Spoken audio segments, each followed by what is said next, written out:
నమస్కారం. ఈరోజు వకుళమాత కిచెన్ ఇక్కడ ప్రారంభించడం చాలా సంతోషం. 1,25,000 వరకు ఏది కావాలన్నా తయారు చేసే అవకాశం ఉంటుంది. ఒక అర్ధ గంటలోనే ఒక్కొక్క ఐటెంను బట్టి తయారవుతాయి. ఒక హాఫ్ అన్ అవర్లో ఒక 18,000 మందికి ఒక ఐటెంని సరఫరా చేసే అవకాశాలు వస్తాయి. దీనివల్ల ఇప్పటికీ 3 కిచెన్లు వచ్చాయి. వెంగమాంబ కిచెన్ ఒకటి, అక్షయ కిచెన్ ఒకటి, ఇది 3వ కిచెన్. ఈ 3 వల్ల 33 లక్షల మందికి ఏ టైంలో కావాలన్నా వంట చేసే పరిస్థితి వస్తుంది. అదే సమయంలో ఏది కావాలన్నా ఒక 30 నిమిషాల నుంచి మ్యాక్సిమం 30 నిమిషాల నుంచి సాంబార్ రైస్ అయితే 1 గంట 45 నిమిషాల వరకు అవుతుంది. దీనివల్ల క్వాలిటీ బాగా పెరిగే అవకాశం ఉంటుంది. ఎప్పుడు కూడా వెంకటేశ్వర స్వామి దగ్గరికి వచ్చిన వారు ప్రసాదాన్ని కానీ అన్నాన్ని కానీ ప్రసాదంగానే భావిస్తారు. అలాంటి భక్తులకి మెరుగైన సేవలు అందించడానికి ఇక్కడ కిచెన్స్ అన్ని పనిచేస్తాయి. అదే సమయంలో ఎక్కడ కూడా నాణ్యతలో ఎక్కడ రాజీ పడం, ఎక్కడైతే ముడి సరుకులు కావాల్సినటువంటి మనం ప్రొక్యూర్మెంట్ నుంచి అన్ని జాగ్రత్తలు తీసుకుంటున్నాం. ల్యాబొరేటరీస్ అన్నీ పెడతాం. ఆ ల్యాబొరేటరీస్లో అన్నీ టెస్ట్ అవుతాయి, అన్నీ రికార్డ్ చేసుకుంటారు. అదే సమయంలో ఇక్కడ ప్రాసెస్ కూడా one of the best recipe. Venkateswara Swamy దగ్గరుండే లడ్డు ప్రపంచంలో ఎక్కడ కూడా ఎవరు కూడా రిప్లికేట్ చేయలేకపోయారు, తయారు చేయలేకపోయారు.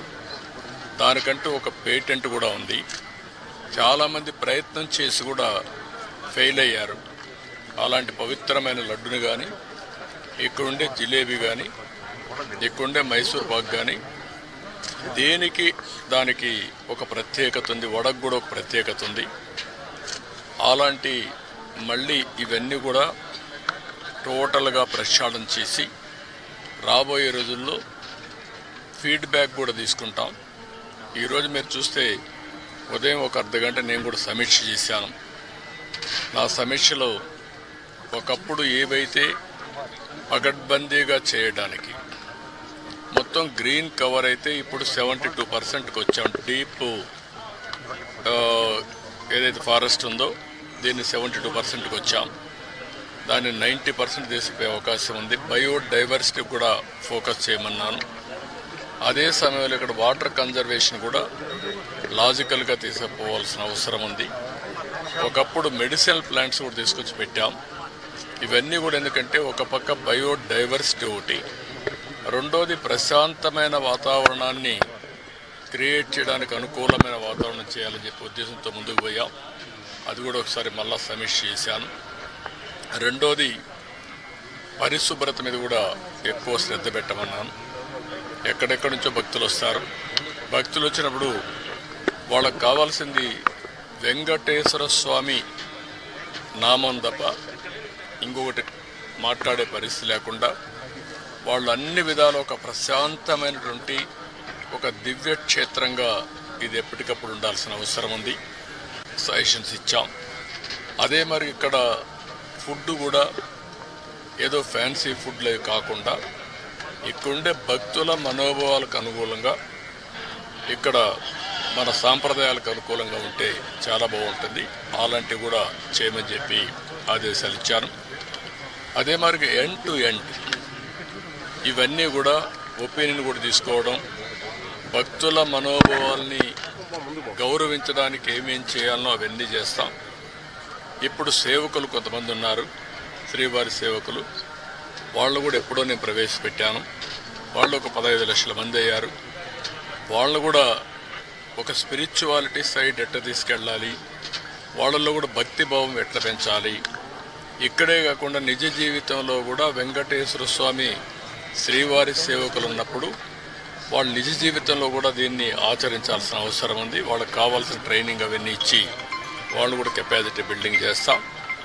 అదే మరి ఎక్కడికక్కడ సమాచారాన్ని కూడా తీసుకొని ఒక విధంగా చెప్పాలంటే మళ్ళీ వెంకటేశ్వర స్వామికి పూర్వ వైభవం వచ్చే విధంగా, అదే కాకుండా ఎప్పటికీ ఇది ఒక దివ్య క్షేత్రంగా పవిత్రమైన క్షేత్రంగా తయారు చేయడానికి ఏమేం చేయాలో అన్ని చర్యలు తీసుకోమని చెప్పి మేనేజ్మెంట్కి గవర్నమెంట్ తరఫున కూడా ఆదేశాలు ఇచ్చాం. అవన్నీ చేసేదానికి శ్రీకారం చుట్టారు. ఇంకొక పక్కన ఏదైతే ఈరోజు ఇక్కడ ఫుడ్ కూడా ఉందో ఎన్నిటి కూడా రాబోయే రోజులు అన్ని టెస్టులు ఉంటాయి. అదే మాదిరిగా అవసరమైతే ఇక్కడ నాలెడ్జ్, అబెండెంట్ నాలెడ్జ్ ఉంది. అలాంటి నాలెడ్జ్ని ఎవరు కూడా రిప్లికేట్ చేయలేకపోయే పరిస్థితికి వచ్చారంటే ఇక్కడ వెంకటేశ్వర స్వామి మహిమ కూడా ఉంది. ఏది నడిపించినా వెంకటేశ్వర స్వామి నడిపిస్తాడు. మనం నిమిత్త మాత్రం ఆయన ఒకసారి తలుచుకొని ఆయన పేరుతో మనం ఏ పని చేపట్టినా అది ఆయనే సుజావుగా జరిపించే పరిస్థితి వస్తారు. అది నా ప్రగాఢమైన నమ్మకం, విశ్వాసం. అందుకే నేను నిద్రలేస్తే ఎప్పుడైనా సరే నాకు ఏ కష్టం వచ్చినా ఆయన ఒకసారి తలుచుకొని దానిపైన నిర్ణయం చేసుకుంటాను. ఆ నిర్ణయం ఎప్పుడు కూడా నేను తప్పు చేయకుండా ముందుకు పోయేదానికి ఉపయోగపడతా ఉంది. ఇక్కడుండే వాళ్ళు కూడా ప్రతి ఒక్కరూ ఇక్కడ పనిచేసే వాళ్ళు కానీ వచ్చే భక్తులు కానీ పవిత్రమైన భావంతో మీరు ఇక్కడ ఉండాల్సిన అవసరం ఉంది. మీరు పవిత్రంగా ఉండమే కాకుండా దివ్య క్షేత్రాన్ని పవిత్ర క్షేత్రంగా శాశ్వతంగా ఉండాలంటే భక్తుల్లో ఆ భావన రావాలి, మేనేజ్మెంట్లో ఆ భావన రావాలి, శ్రీవారి సేవకుల్లో ఆ భావన రావాలి. అందరం కలిసి మళ్ళీ దీన్ని ప్రపంచంలో ఉండే హిందువుల మనోభావాలకు